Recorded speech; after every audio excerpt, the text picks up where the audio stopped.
I'll land. I broke her undercarriage leg or bent it.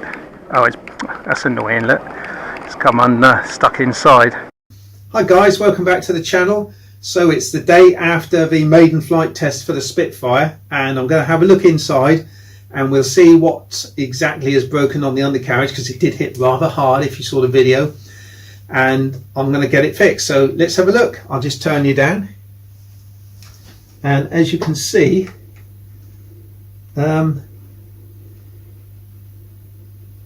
it's not very well. So I'm going to have to, well, remove these two panels. I think I glued it to that. So let's remove these two panels. Let's put a better scalpel in a minute. I wonder if I could, no.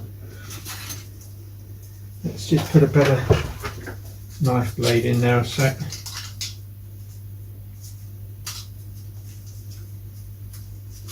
It was exciting, wasn't it, that maiden? I didn't know what to expect because I didn't know about the wing twist mechanism, and plus, I mean, there's other things to consider, like centre of gravity and incidence angles. Are they all correct? Will there be enough power in the engine, or motor I should say? Have I set the wing mechanism up at the right amount of up and down? Have I got the correct amount of expo in? Will I be able to turn it? But I did have a flight plan, which was to, on that first flight, which was to, if it didn't look like it was going to turn, close the throttle and land before I hit the wall. So that worked okay. Look at this contact glue, it just won't let go.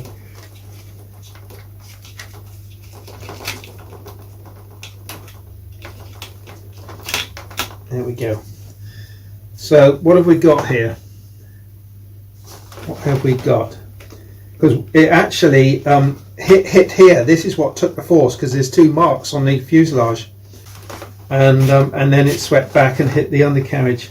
And what it's actually done is it's busted the cotton I put around. I CA'd it to the former. Thankfully the dihedral brace is fine. I'm going to cut across here, I think, in the hope that I can sort of join it later. Let's just come round there, in there, and it made that fantastic drumming sound, didn't it, which made it sound quite angry, was one of the comments, and it did, made it sound bigger than it actually is. There. I'm sure as I was flying it, I could see the wings sort of flexing, which they would do because they're only held up on 2mm carbon, which has survived quite well. So yeah, I should go across there and down there. If I was going to do it again, I would. The 2mm carbon spar was a good idea because you can't have it too thick in the airstream. But I think I should have gone from maybe that one into a much thicker tube, and it would have been much more solid wing. But Yogef has just asked me on the comments in the video, will plans be available? Well, I suggested maybe not in this guise, maybe I'll make it fixed wing with ailerons, because I think it works. Right then, so I've got two broken ribs here and here, just split down the grain. Again, with high sight, they would have been plywood ribs. I think maybe what I'll do is clean off this stitching, shine this all up again, and I think what I'll do is I'll mend these ribs, but I think I'll put a piece of plywood on the inside of those two rib halves, and then get it stitched back in. There we are, we've evaluated. I'm going to clean this up, clean that up. I'm going to drill some more holes.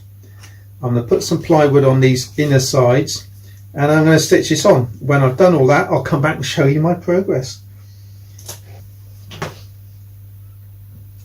Right, this is what I've done. Look at that, fantastic. I'm going to take these pegs off and show you exactly what I've done.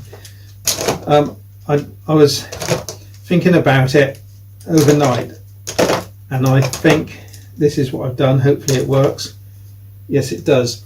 So what I've done, I've made a sandwich of 2 bits of 16th ply, and then 2 bits of ply either side of the wire at the same thickness as the wire, and epoxied the whole lot together.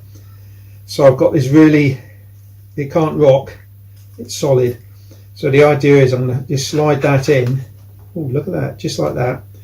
And I'm going to glue it to the ply dihedral brace, and that will hold pretty well there. But as a backup, I've also cut some 1/16 ply riblets, and they'll also go, change the design slightly, but they'll also go, it's upside down, they'll also go inside there and transfer any loads to the leading edge and spread it about.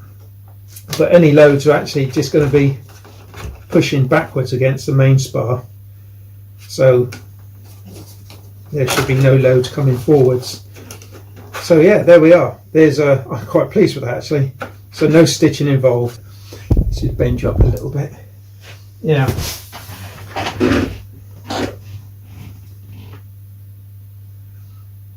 It was good, wasn't it? The way it went around there. I don't know if you checked up the other video that I linked to from Fogger. It's called Fogger at the moment, but either way the link won't change. Even if Darren he was thinking of changing the name of his channel, so if he does, don't search for Fogger, you won't get Darren. But I did link to the video he did of Winard's perch from Sunday, and you were standing halfway down the hall and he got some lovely shot of it going past, so worth checking out. Right, let's just pop that in there midway, put it there. Yep, in and done. Just line that up with the rib actually. There, perfect. And there.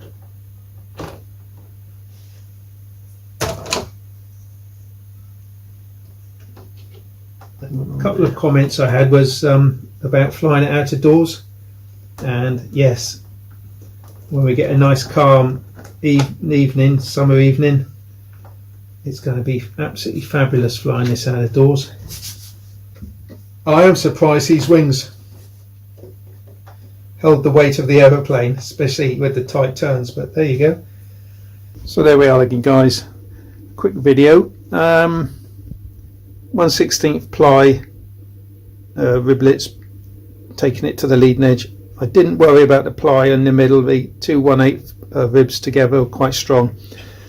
So next step is to get some covering out. Some contact glue around this area, so let's put, I've done it in 2 pieces. Hopefully I can get it up and under like that. That bit's not quite so good, this bit's not bad.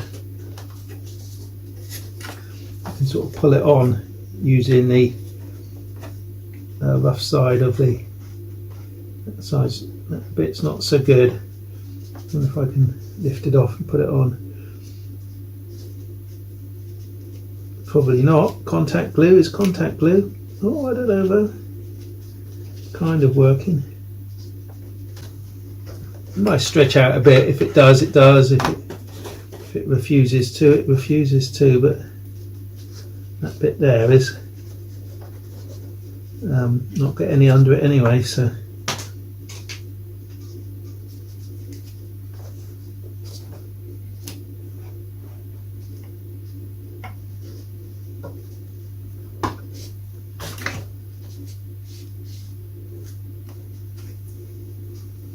bit there needs a bit up and under, I think.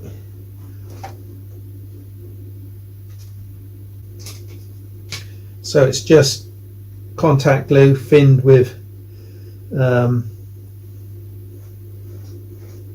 cigarette lighter fluid. Just thins it down a little bit.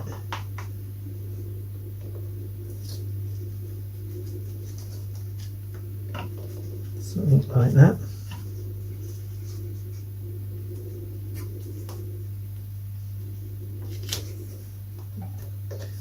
Okay, that's as good as it's going to get.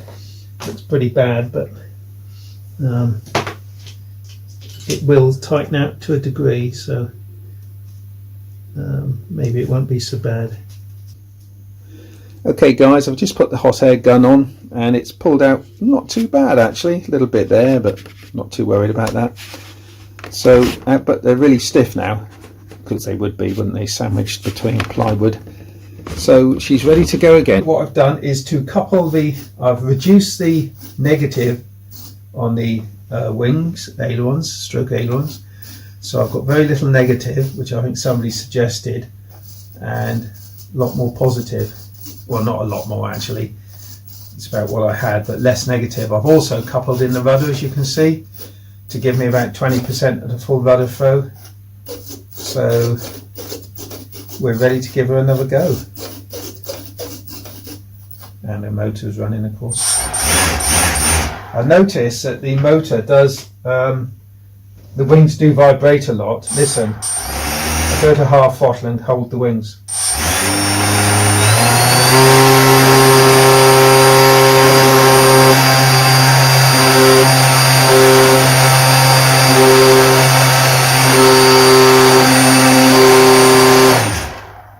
It does vibrate a lot through those wings, but hey.